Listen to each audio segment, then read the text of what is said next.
নমস্কার, আমি অন্বেষা। আজকে আমি চলে এসেছি নতুন একটা উপস্থাপনা নিয়ে আপনাদের সামনে, যার নাম লেট হয়ে গেছে।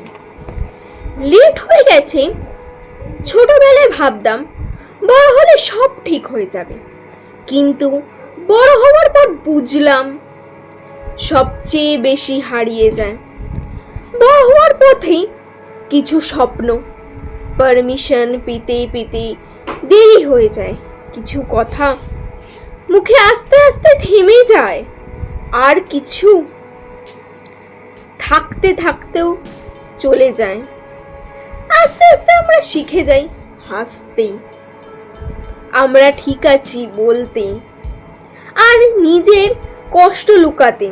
কিন্তু রাত হলে মাঝে মাঝে মনে হয় একটু আগে যদি নিজের মতন বাঁচতে পারতাম, হয়তো অনেক কিছু আলাদা হতো।